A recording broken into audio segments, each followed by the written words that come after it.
ఎక్సెల్లా global study abroad summit 2024 జరగబోతోంది. ఫిబ్రవరి 11న ఉదయం 10 గంటల నుంచి సాయంత్రం 5 గంటల వరకు తాజ్ డెక్కన్, బంజారా హిల్స్, హైదరాబాద్లో. నమస్కారం, వెల్కమ్ టు ఐ డ్రీమ్. నేను విజిత. ప్రస్తుతం మనతో పాటు ఉన్నారు ప్రముఖ ఆధ్యాత్మిక నిపుణులు, జ్యోతిష్య రత్న శ్రీమతి డాక్టర్ కోనాల భాగ్యలక్ష్మిరెడ్డి గారు మనతో పాటు ఉన్నారు. ఇప్పుడు అమ్మతో మాట్లాడి మరిన్ని విషయాలు తెలుసుకుందాం. అమ్మ నమస్తే. అమ్మా నమస్తే అమ్మా. అమ్మ, ఎక్కువగా అంటే దైవారాధనలో ఉండేవాళ్ళు ఎక్కువగా లలిత అమ్మవారి సహస్రనామాలు అవి చదువుకుంటూ ఉంటుంటారు కదమ్మా. అయితే లలితాదేవికి, సరస్వతీదేవికి, లక్ష్మీదేవికి, దాంతోపాటు పంచభూతాలకి అనుబంధం ఏముందమ్మా అసలు? చాలా చాలా మంచి, అంటే ఏమిటంటే కనుక కాస్త ఇంచుమించు మొత్తం అన్నింటినీ చుట్టేశారు మీరు ఒకే ప్రశ్నలో. మొత్తం కూడా అమ్మవారి తత్వాన్ని, అమ్మవారి యొక్క పంచకోశ మనోన్మయ అంటే ఏమిటంటే పంచయజ్ఞాల గురించి మాట్లాడుకుంటున్నారు. పంచకోశాలు ఉన్నాయి. ఆ తర్వాత చూసినట్లయితే అమ్మవారు శబ్ద స్పర్శ రూప రస గంధదాయని. యా దేవీ సర్వభూతేషు మాతృరూపేణ సంస్థిత. నమస్తత్వే నమస్తత్వే నమస్తత్వే నమో నమః. అమ్మ పలికిడిది నీవట, పలికించేవాడు శివభద్రుండట. నే పలికిన భవహారమగునట్లుగా ఆ యొక్క రామ అన్న, శివ అన్న, అమ్మ అన్న, లక్ష్మి అన్న, సరస్వతి అన్న ఒకటే ఒకటి. ఏకోహం బహుశ్యాం. అమ్మవారిని ఆరాధించిన శ్రీమూర్తి మన తెలుగునాట లేదు అని చెప్పొచ్చు. ఎందువల్ల అంటే కనుక అందరికీ లలితా సహస్రనామం చాలా సులభంగా వచ్చేస్తుంది. శ్రీమాత శ్రీ మహారాజ్ఞి శ్రీమత్ సింహాసనేశ్వరి చిదగ్నికుండ సంభూత దేవకార్య సముజ్యత ఓం శ్రీమాత్రే నమః అని అనుకుంటూ అది ఒక్కటి 108 సార్లు చేస్తే ఎంతో ఎంతో పెళ్లి కాని వాళ్ళకి పెళ్ళిళ్ళు అవుతున్నాయి. ఆ తర్వాత ఇంకేదైనా లేమి అనేది ఇంట్లో ఉండి కొంచెం కష్టాలు నష్టాలు ఉన్నా, భార్యాభర్తల మధ్య గొడవలున్నా, ఇలాంటివన్నీ కూడా ఈ 2 లైన్లు చదివితేనే సమసిపోతున్నాయే ఎంతోమందికి. మరి అలాంటి అమ్మని మనం ఎన్ని రకాలుగా మనం చూడాలి అని ఆలోచించినట్లయితే పంచభూతముల్లో కూడా అమ్మవారే ఉంది.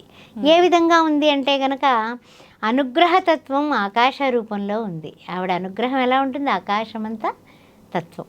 అది ఆకాశతత్వంలో పంచభూతంలో ఒకటి. అవి రెండవ విషయం చూస్తే కనుక విరోధాన తత్వంలో అంటే వాయు రూపంలో ఉంటుంది. అవి పాజిటివ్ ఎనర్జీస్ అయి ఉండొచ్చు, నెగిటివ్ ఎనర్జీస్ అయి ఉండొచ్చు, మనం పీల్చేటటువంటి ఉచ్ఛ్వాస నిశ్వాసములు అయి ఉండొచ్చు. ఇవన్నీ కూడా వాయు రూపమే. ఆ పీల్చట్లేదు అనుకోండి, అప్పుడు ఏమైపోయింది? అప్పటి వరకు శివంగా ఉన్నాను, ఆ తర్వాత ఆ సి అనేటటువంటి నుడికారం తీసి సా పెట్టుకోవడమే కదా. అంతే అమ్మా, అంతేనా? అందువలన ఆ విధంగా వాయు రూపంలో ఉంది అమ్మవారు. సరే, ఇక మూడో దానికి పెడితే విరోధాన అంటే ఏమిటంటే కనుక అయిపోయిన తర్వాత సంహార రూపంలో ఉంది. ఎక్కడైనా సరే శిష్ట రక్షణ, దుష్ట శిక్షణ చేసేదెవరు? అమ్మవారే. యా దేవీ సర్వభూతేషు శక్తిరూపేణ సంస్థిత. నమస్తత్వే నమస్తత్వే నమస్తత్వే నమో నమః. శక్తి ఎలాంటి శక్తి? స్త్రీలలో ఉండేటటువంటి శక్తి, ఇచ్ఛాశక్తి, జ్ఞానశక్తి, క్రియాశక్తి స్వరూపంగా అమ్మవారు ఈ యొక్క పంచభూతాత్మికగా అమ్మవారు ఉంది అనే విషయాన్ని మనం ఇక్కడ ప్రస్తావించుకోవచ్చు. సరే, బాగుంది కదా. మరి ఇంకా 2 తత్వాలు ఉన్నాయి కదా ఈ పంచభూతాల్లో. జలతత్వం గురించి మాట్లాడుకోవాలి కదా. స్థితి. జలం లేనిది మనిషి మనుగడ లేదు. అలాంటి జలం అనేటటువంటిది ఒక స్థితి రూపంలో ఉంది. అంటే ప్రాణం, వాయువు ఎలా అయితే ప్రాణానికి ముఖ్యమో జలం కూడా జీవనాధారము మనిషికి.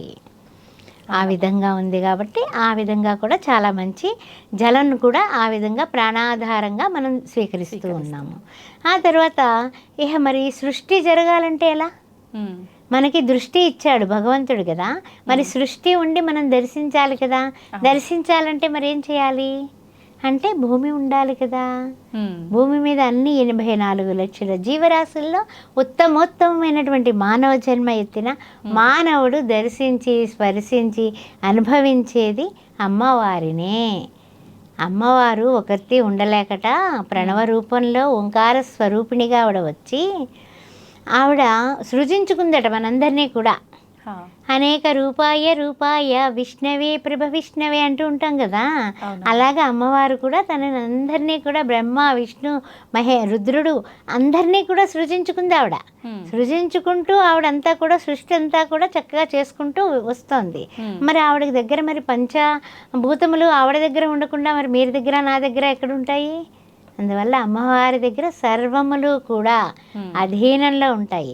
ఇంకొకటి ఉంది ఏంటంటే పంచయజ్ఞ ప్రియ, పంచయజ్ఞములకి కూడా ఆవిడ ప్రియం, ఇష్టం ఆవిడకి.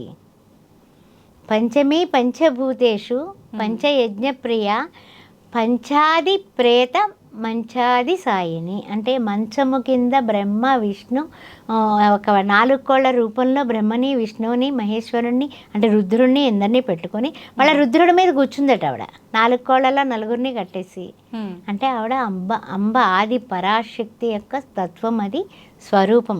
చాలామంది అంటూ ఉంటారు శివుడు పడుకుని ఉంటాడు, అమ్మవారు కూర్చుని ఉంటుంది. అదేమిటి అలా ఏమిటి, అది భర్త కదా అంటారు. కానీ అనేక రూపాలు వాళ్ళకి.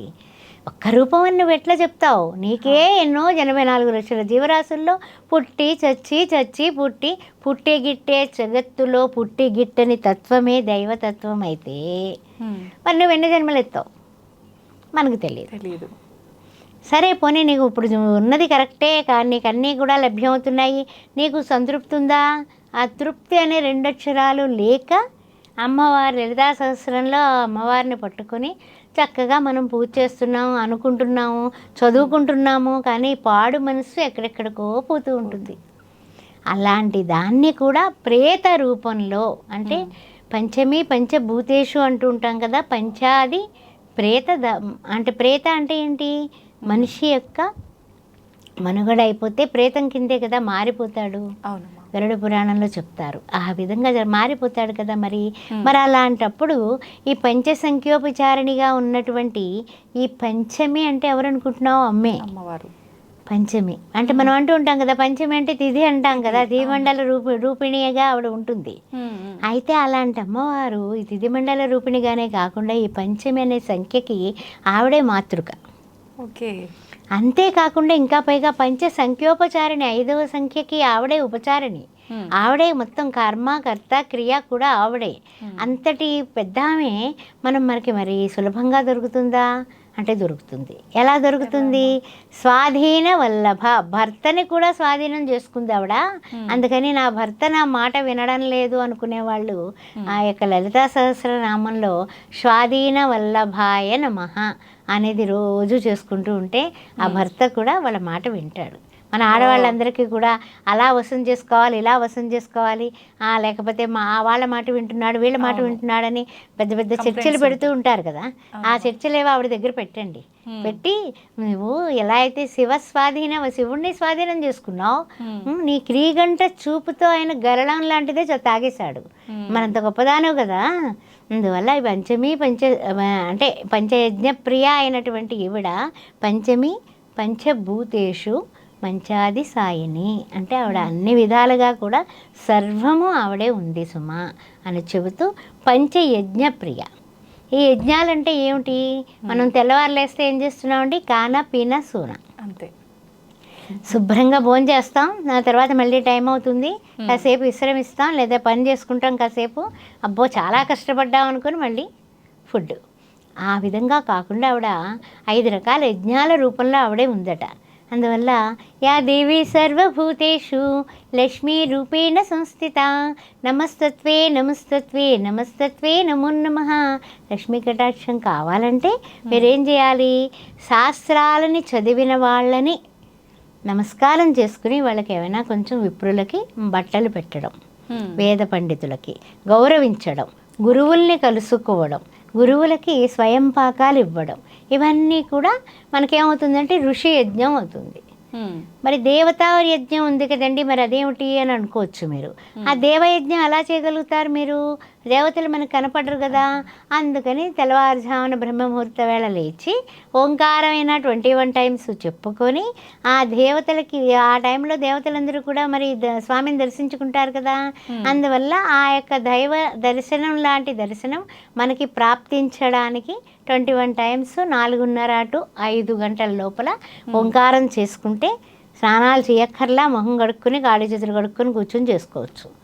ఓకే. తప్పనిసరిగా అది కూడా యజ్ఞమే. సరే 2 యజ్ఞాలు అయిపోయాయండి. మరి 3వ యజ్ఞం ఏమిటంటే పితృయజ్ఞం. తల్లిదండ్రులన్నీ ప్రేమించు, పూజించు అని మనం చిన్నప్పుడు చక్కగా చదువుకున్నాం. మేము తెలుగు మీడియం వాళ్ళం కాబట్టి బాగా వంట పట్టించుకున్నాం.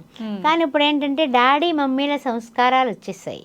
అందువలన ఏంటంటే కనుక తల్లిదండ్రుల గురించి కొంతవరకు మాత్రమే వీళ్ళ సంసారాలు ఏర్పడిన తర్వాత మనసులో ప్రేమ ఉన్నా బయటకి వెల్లడి చేయలేనటువంటి పరిస్థితులు కూడా ఉన్నాయి సమాజంలో. అలాంటప్పుడు పితృ తర్పణాలు విడిచిపెట్టడం కానీ, పితృ కార్యాలు చేయడం కానీ, పితృదేవతలను తలవడం కానీ చాలా వరకు మానేశారు. ఎప్పుడో మనకేంటంటే పెద్దలకి శ్రాద్ధాలు పెట్టాలంటే అని సంవత్సరానికి ఒక్కసారి అదేంటి ఏమిటంటే ఇది ఉంటుంది కదా, మహాలయ పక్షాలు అప్పుడు పెట్టడమే గొప్ప అయిపోతుంది. అందువల్ల ప్రతిరోజు తల్లిదండ్రులకి ఊర్లో నీవు వేరే ఊర్లో ఉన్నప్పటికీ కూడా ఒక ఫోన్ కాల్ చేసి మాట్లాడటం, తిన్నారా అని అడిగితే చాలండి, అది పితృయజ్ఞం చేసినట్టే. మన నాన్న లాంటి వాడే కనిపిస్తున్నాడు పాపం, 70 ఏళ్ళు ఆయన, అదిగో చూడ ఎలా పెడుతున్నాడు, ఈ 2 పళ్ళు తీసుకోండి స్వామి అని దండం పెట్టుకుని మనసులో ఏంటి మా నాన్న తింటున్నాడు అనే భావప్రియ అమ్మవారు. అలా చేసుకోండి. అదేవిధంగా మనుష్య యజ్ఞం. ఎవరైనా మన ఇంటికి వస్తే వాళ్ళకి తప్పనిసరిగా మన ఇంట్లో ఏం లేకపోతే కనీసం ఇంత బెల్లం ముక్కన్నా పెరుగులో పంచదార కలిపి ఒక స్పూన్ పెట్టన్నా సరే పంపాలట. ఎందుకంటే అతిథి దేవో భవ, మాతృదేవో భవ, పితృదేవో భవ, ఆచార్య దేవో భవ, అతిథి దేవో భవ, ఇవన్నీ మన వేదాలు చెప్పాయి కదా. మరి వేదాల నుంచి వచ్చినటువంటి సూత్రాలు మనం కొంచెం కనీసం పాటించాలి కదా, మరీ ఎక్కువ కాకపోయినా అంతవరకు. అలాగే ఇక 5వది వస్తేనేమో భూత యజ్ఞం.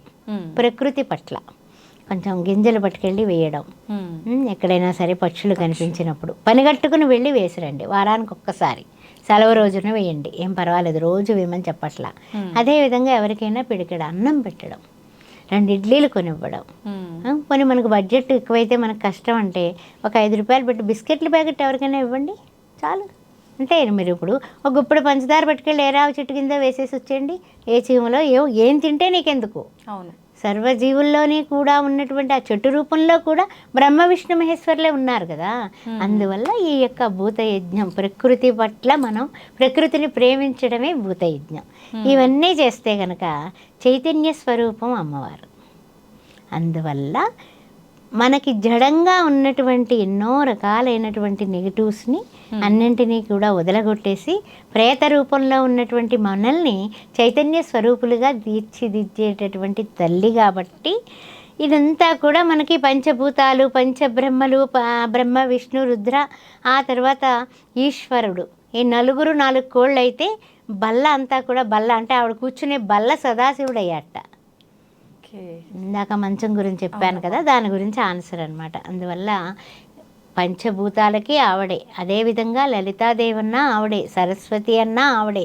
యా దేవి సర్వభూతేషు జ్ఞాన రూపేణ సంస్థిత, నమస్తత్వే నమస్తత్వే నమస్తత్వే నమో నమ. చండీ సప్తసతి.